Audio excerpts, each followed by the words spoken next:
It's like you dipped Cinderella into some milk, washed some of the flavor, and then just added a bit of lesbianism to it.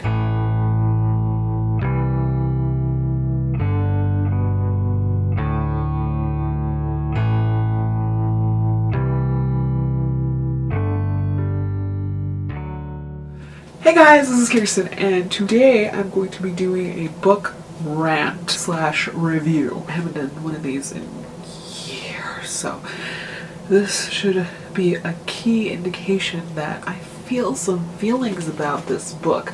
The book in question is Ash by Malinda. This is marketed as a young adult fantasy, but before I get into that, I just want to mention that if you're curious how I got this hair wrap, feel free to click the link down below and see the tutorial. So now to the nitty-gritty. The book that has got me feeling all sorts of ways. It was released in 2009, so it's not anything new, but it's new to me and I just want to talk about it. So if it doesn't interest you, find one of my other hundreds of videos. I'm sure there's something that will interest you there for you bookish fiends. This is Ash. It is marketed as a Cinderella retelling with lesbian slash LGBT undertones.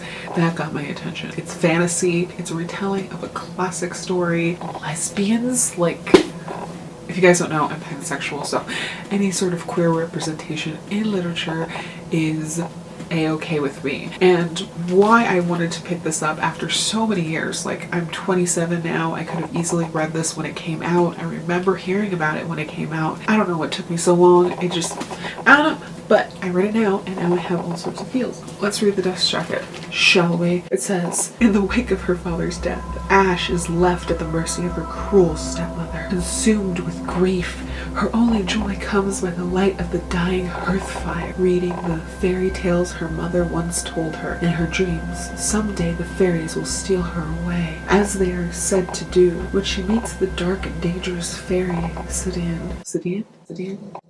I am butchering it. She believes that her wish may be granted. The day that Ash meets Kesa, the king's huntress, her heart begins to change. Instead of chasing fairies, Ash learns to hunt with Kesa. Though their friendship is as delicate as a new bloom, it reawakens Ash's capacity for love and her desire to live. But Sidian has already claimed Ash for his own, and she must make a choice between fairy tale dreams and true love. Entrancing, empowering, and romantic, Ash is about connection between life and love and solitude and death, where transformation can come from even deepest grief.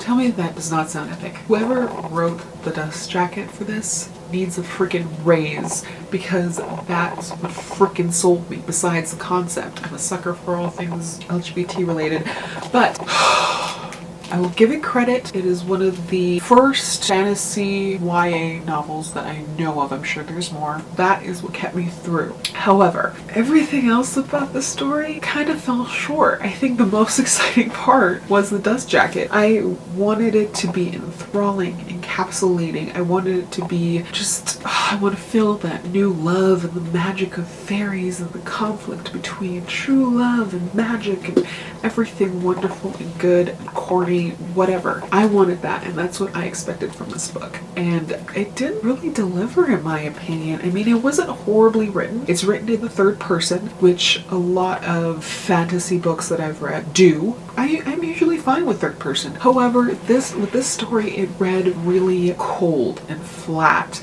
I felt like the main character was lackluster. There wasn't anything that made me truly fall in love with her. I just kind of tolerated her. She was not horrible, but not great. The love interests in these as well, they're just, you have Sidian, the fairy man. He's a stereotypical, mystical, slightly possessive, supernatural creature dude. Then you have Kesa, a huntress. You expect to be rugged. I don't know. It just, everything felt flat. Like everything between the characters themselves, their personality. It's like you dipped Cinderella into some milk, washed some of the flavor and then just added a bit of lesbianism to it. There's nothing wrong with it, but that doesn't make a wonderful, great read. I gave it, I think, a 3 stars on Goodreads, but to be honest, the ending, I just wanted to give it a 2. But I was nice. Structurally, there's nothing really wrong with this. It's just so bland. Another thing that kind of gripes with me is the fact that I felt the pacing of this was really slow. It kind of trudged on. This is a very thin book for a fantasy series. This is 264 pages. Not a thick book. I'm a pretty fast reader and it took me like a week. This is not okay. And it's not even that tiny of a print. And I feel like one of the key gripes I have is the fact that there's just so much detail about the same settings over and over and over. Like, how many times do I have to read about the wood? Yes, it's great, it's wonderful and mystical, but after like the first 2 encounters, I really don't need paragraph upon paragraph about it. This is just a personal preference sort of thing, but I just felt like the descriptions on the setting itself, wherever it was, just took too long, and I just found myself skipping right over it, which is not really I don't really like that. Also, the villain of this, the stepmother, I mean, she was annoying and kind of a bitch, but I wouldn't say she's the most villainous of villains ever. I didn't loathe her, and for a fantasy villain, I mean a stepmom villain at that, I feel like I should be livid, but honestly I'm just, wow, you're a crappy person. Honestly, by the time this story got to the interesting part, like you would think reading that dust jacket the way I did, that the main conflict would be this love triangle, which again is a trope and a cliche. That's not what I take offense to, but the pacing. When you start seeing this potential for a love triangle start, it's already way through the book. So like half of the book, the love portion isn't even there necessarily.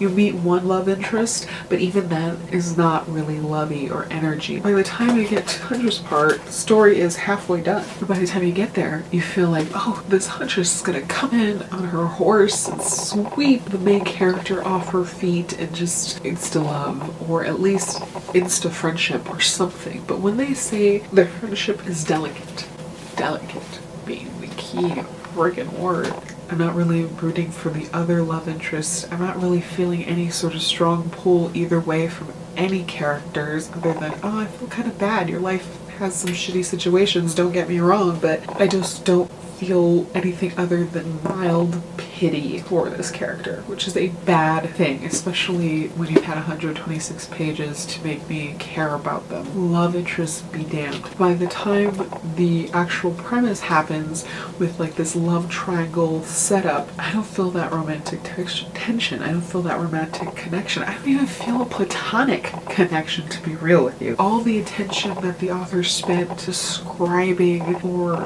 building this backdrop could have been siphoned off a little bit into the actual characters. And then also by the time this climax, like I feel like the climax of this didn't happen until the last 50 pages. And all the stuff that you really want to read, like, oh, what happened? Who did she pick? How did that turn out? Or, ooh, what was that magic system like? Tell me more about the fairies. Like, you don't get it. So you don't really have enough of anything. The book needed to be longer or just re-edited to, I'm losing steam. Overall, I think it's okay. I don't regret reading it. It's one of those books that it's good to know for referencing purposes, but will I reread it? Probably not. There wasn't anything that struck a chord with me. Then again, this is also a disclaimer, I am 27 years old. I am not a teenager. I am not 15, 16, 17 where I would be like, oh, this guy's so dreamy, or this girl is so dreamy, or anything like that. I've read other YA romances where I've gotten excited, like, oh, they're so cute, they bond, they're this. There's none of that, none of it. I want to hear what you guys thought of it. Anything you want to talk about this book, feel free to comment down below and I will respond to you guys. Yeah, if you guys have any questions, comments, or concerns, feel free to leave them down below and I'll get back to you as soon as possible. Bye.